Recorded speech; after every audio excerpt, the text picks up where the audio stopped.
Mon carré de saumon au fromage frais est prêt. Je n'ai plus qu'à le décorer et à préparer la vinaigrette.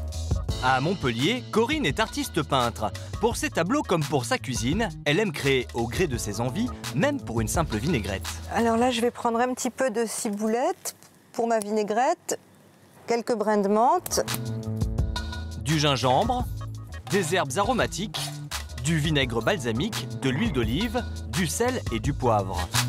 et un tout petit peu de piment d'Espelette. Corinne ne s'arrête pas là, car pour chacune de ses vinaigrettes, elle ajoute toujours des ingrédients inattendus, comme ici, le fruit de la passion. Je trouve que ça va très bien avec le fromage frais et le saumon. Et ça donne beaucoup de peps à un plat, c'est original. Et en plus, c'est très joli parce que le fruit de la passion a de la couleur et du goût. Si Corinne aime agrémenter ses vinaigrettes de toutes sortes d'ingrédients, c'est qu'aujourd'hui la vinaigrette est bien plus qu'un simple mélange d'huile et de vinaigre. Pour assaisonner crudités, poissons, grillades et même desserts, cette petite sauce permet de révéler toutes les saveurs d'un plat. À chaque salade correspond sa propre alchimie de vinaigre et d'huile. Et même les plus grands chefs mettent leur inventivité au service de vinaigrettes les plus étonnantes, comme une véritable touche de fraîcheur, colorée et goûteuse, dans nos assiettes. À quelques kilomètres d'Avignon, Gérald est chef cuisinier dans cette chambre d'hôte. Pour assaisonner ses salades, il utilise différentes sortes de vinaigrettes. Quel que soit leur type, pour le chef, il n'y a qu'une façon de préparer la vinaigrette dans les règles de l'art. D'abord, en premier, une cuillère de vinaigre. Après, un petit peu de sel. C'est mieux de le mettre en premier avec le vinaigre. Comme ça se dissout mieux. Un petit peu de poivre. Et seulement en tout dernier, l'huile d'olive. En plus de l'ordre des ingrédients, la vinaigrette doit être ajoutée à la salade à un moment bien précis. La vinaigrette, on la met tout le temps au dernier moment. Parce que le vinaigre, ça cuit la salade.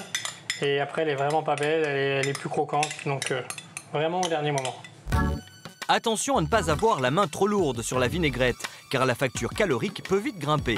Pour Guillaume, diététicien, il faut limiter la quantité d'huile à 2-3 cuillères par jour, sans pour autant la sacrifier, car elle possède de nombreuses vertus nutritionnelles.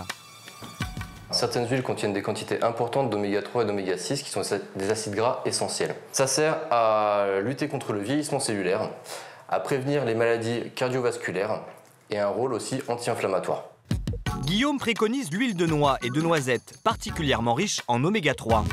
L'huile d'olive est elle aussi à privilégier, car elle contient en plus des oméga 9 qui agissent contre le cholestérol. Côté vinaigre, il faut aussi savoir faire le bon choix. Il faut faire attention au vinaigre balsamique. Alors, le vinaigre balsamique, c'est celui-ci.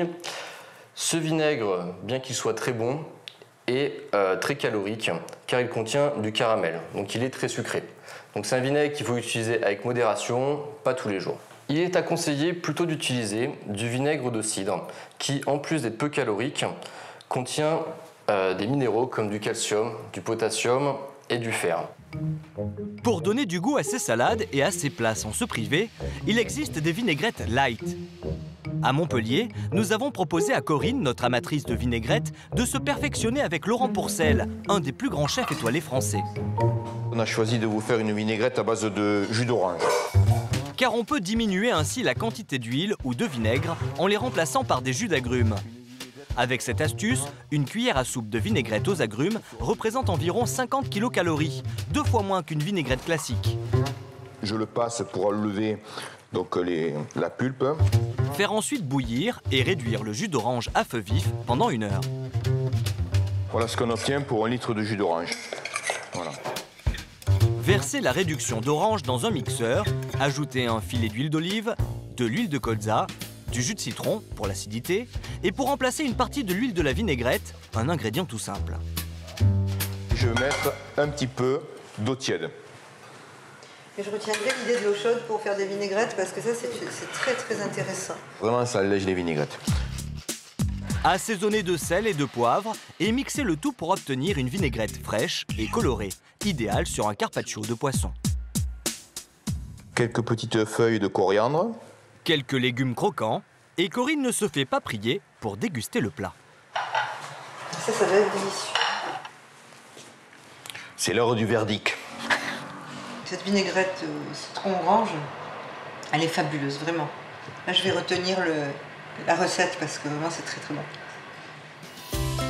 Mais vous allez voir que la vinaigrette cache bien d'autres saveurs. Sur les hauteurs de Sète, dans son restaurant étoilé, Anne Majourel s'amuse à créer des vinaigrettes des plus insolites. Mes vinaigrettes sont toujours un petit trait fantaisie sur un plat pour stimuler comme ça le palais, avec une fraîcheur acidulée, une aromatisation souvent herbacée. Je travaille beaucoup avec le jardin et les herbes que cultive mon mari. Pour des poissons, des salades ou encore des viandes, et encore plus étonnant, en dessert, comme ici pour assaisonner des fraises. Donc on commence par un sirop avec du sucre et de l'eau, donc l'estragon. Qu'elle laisse infuser dans le sirop quelques secondes. Du vinaigre balsamique, de l'huile d'olive. Une brunoise de cerise, et pour la petite touche croquante, Anne y ajoute des pistaches concassées. C'est goûteux, c'est joli, c'est coloré. Enrobées de vinaigrette, les fraises vont pouvoir révéler toutes leurs saveurs. Alors vous aussi faites jouer votre imagination et créez vos propres vinaigrettes pour assaisonner vos plats salés comme sucrés.